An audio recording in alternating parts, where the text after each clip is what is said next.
उपासना समर्पण योग अध्याय 3 डे 201। जो विषय शुरू हुआ था वो था कि आस्था की ज्योति बुझने ना पाए। तो आस्था क्या था? धर्म संकट। धर्म संकट कैसे फैलता है कि जब हमें ईश्वर की विधि व्यवस्था में विश्वास नहीं होता, स्वर्ग नरक नहीं होते हैं, कर्मफल का कोई सिद्धांत नहीं होता है, खाओ पियो मौज करो, ये सृष्टि तो हमने स्वयं बना रखी है, हम ही इसके नियंता हैं।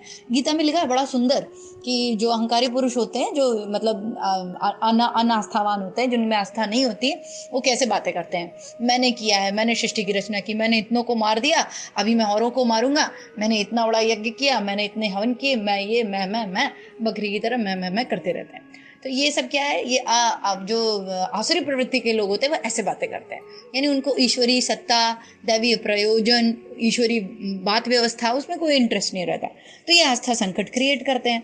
तो गुरुदेव इसी में क्या कह रहे थे कि अगर हमको चाहिए कि हम सुव्यवस्थित तरीके से, समुन्नत तरीके से जीवन को रख सकें, प्रभावशाली तरीके से मनुष्य का चिंतन विंतन ऊपर उठा सकें, इसके लिए क्या बनाए रखें? आस्था बनाए रखें। और आस्था संकट जो लोग क्रिएट कर रहे हैं, देखिए वाणी बहुत कीमती है। मनुष्य को बोलने की क्या शक्ति क्या दे दी, लोग इतने विचारों का इतना दुरुपयोग करते हैं। ये विचारों का दुरुपयोग ही तो है। भगवान ने मुंह क्या दे दिया, बुद्धि क्या दे दी, हम कुछ भी बोल रहे हैं, कोई भी स्टेटमेंट दे देते हैं, कोई भी भाषण दे रहे हैं, कुछ भी कह रहे हैं। तो इससे क्या होता है? एनर्जी क्रिएट होती है, शब्द ब्रह्म है। तो गुरुदेव क्या कहते हैं? अपनी आस्था डगमगाने ना पाए, इसके लिए निरंतर उपासना का क्रम बनाए रखने, निरंतर साधना का क्रम बनाए रखें।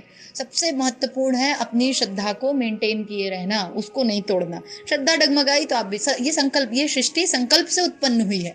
ब्रह्मा जी ने संकल्प लिया ना। जैसे अभी देखिए, कोई भी चीज संकल्प से होती है। अभी संकल्प ही डगमगा गया, श्रद्धा ही डगमगा गई, तो पूरा खेल ही बिगड़ जाता है। आगे गुरुदेव कहते कि उत्कृष्ट आदर्शों के प्रति यदि आस्थाएं लड़खड़ाने लगें तो हर व्यक्ति स्वार्थ परायण होने की दिशा में अधिकाधिक तेजी के साथ बढ़ेगा।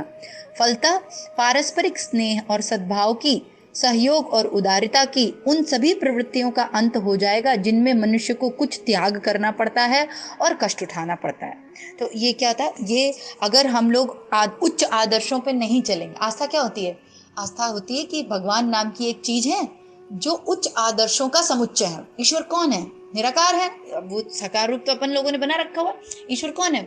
उच्च आदर्शों का समुच्चय ईश्वर है। जैसे करुणा, दया, प्रेम, सहकारिता, सहयोग, ये सब क्या है? ऊंचे ऊंचे आदर्श।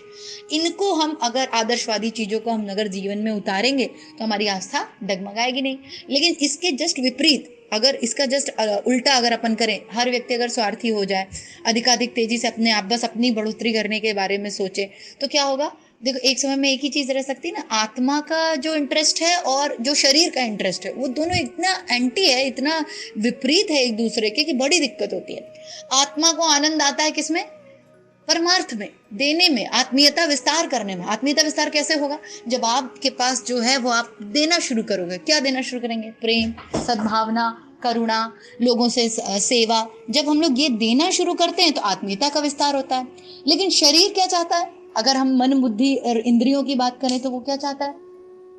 शरीर चाहता है कि हम स्वार्थपरता वाले काम करें, है ना। जितने सेल्फिश वाले काम हो सकते हैं हम वो करें, सारे अपना भोग लें, अपना एंजॉय कर लें। ये शरीर की आवश्यकता है। तो देखिए, दोनों इतने विपरीत हैं।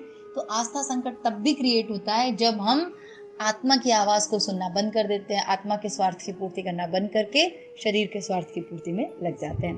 तो गुरुदेव यहाँ क्या कह रहे हैं कि सहयोग, उदारता, ये सब प्रवृत्तियां कब बढ़ेंगी? जब मनुष्य कुछ त्याग करने का सोचेगा। एक और चीज है, कभी फील करिएगा आत्मा का आनंद, अच्छी नींद आपको कब आएगी? दिल को सुकून कभी करिए, सभी लोग करिए, और करते ही होंगे निश्चित ही बहुत से लोग। परोपकार करिए, अपने लिए नहीं दूसरों के लिए जीना शुरू करिए, देना शुरू करिए। जो है, हम लोग को लगता है देना मतलब धन। अरे आपके पास जो है दीजिए, परमात्मा ने इतना दिया है। 2 आंख है, कान है, हाथ है, पैर है, मुंह है, अब और क्या चाहिए था? बोलते हैं ना, कृपा नहीं है, कृपा नहीं। अरे कृपा तो उस दिन हो गई थी ना जिस दिन पैदा कर दिया मनुष्य योनि में। अब और कितनी कृपा करेंगे? वो सारा आपको इक्विप्ड करके भेज दिया, अब यूज करो उसको। आपको अच्छा सा लैपटॉप दे दिया, आप खोलो उसको, देखो अंदर क्या क्या सिस्टम है, क्या है, उसको यूज करो, इस्तेमाल करो, दूसरों की हेल्प करो, अपना जीवन अच्छा करो, दूसरों का ये करो। ये तो करना पड़ेगा ना। ये तो कर्म प्रधान देश है हमारा, और भारत भूमि, या ये कह लो पूरी मनुष्य के लिए ही पूरे गीता का ज्ञान ही कर्म प्रधान है। बिना कर्म किए तो बात नहीं बनेगी। तो गुरुदेव भी यही कह रहे हैं कि त्याग की व्यवस्था करो। त्याग जब करते हैं ना, त्याग से तत्क्षण आनंद होता है। सुनने में बड़ा सा लगता है, अरे ये तो हमेशा त्याग की बात करते हैं, तो भोगेंगे कब? है ना, भोग का भी तो कोई समय होना चाहिए ना, पूरे टाइम त्याग त्याग देते रहो। अरे एक बार प्रैक्टिस तो करो। मोरल ऐसे समझो, हम लोगों का फाइनल लक्ष्य क्या है? आनंद ना।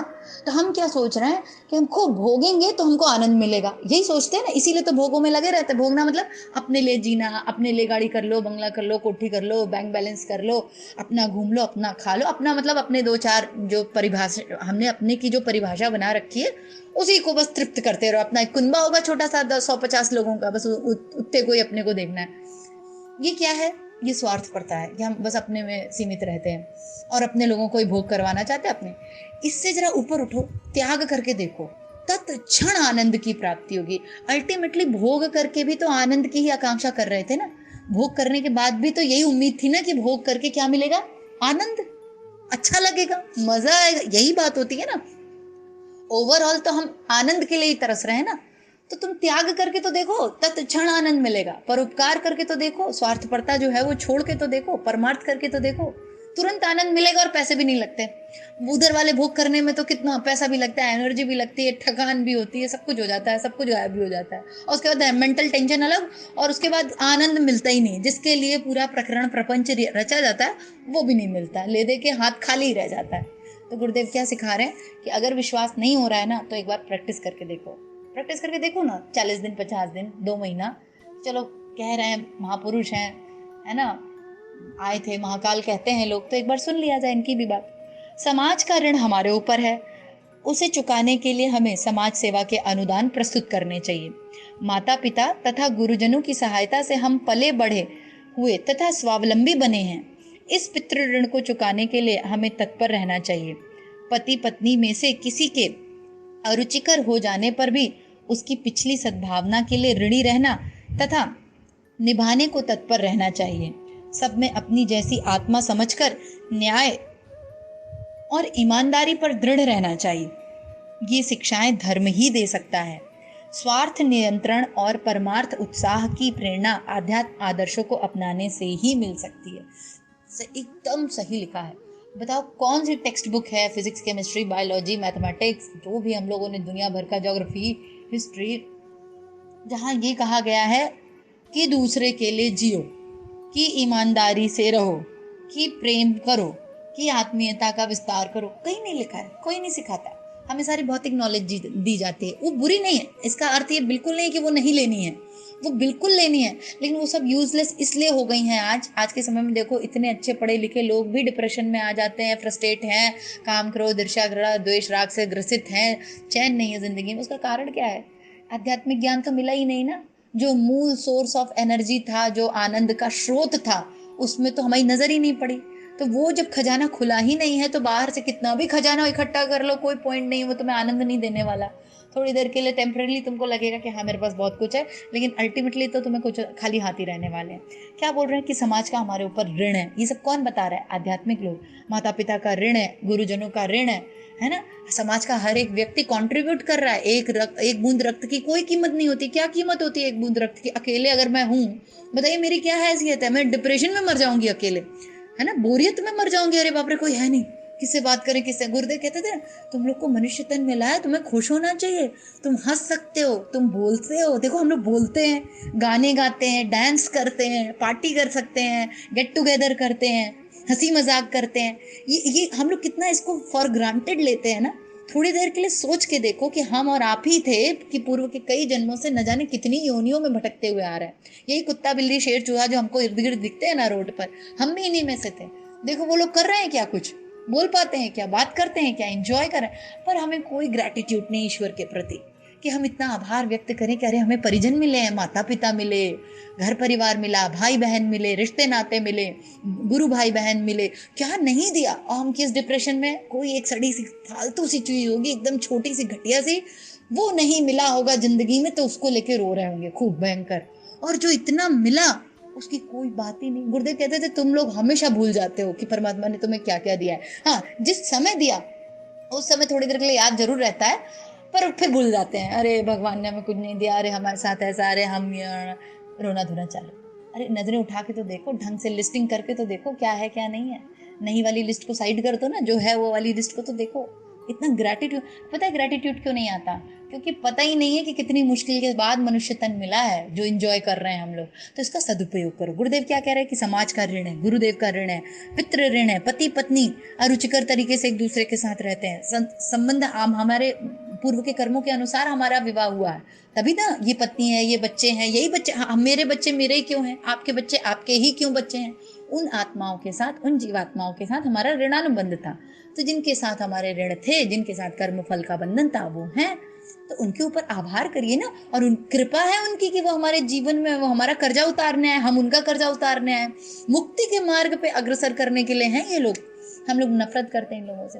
ये लोग नहीं होते तो आपका ये पूरा सिस्टम कैसे चलता? कर्म बंधन से कैसे मुक्त होते?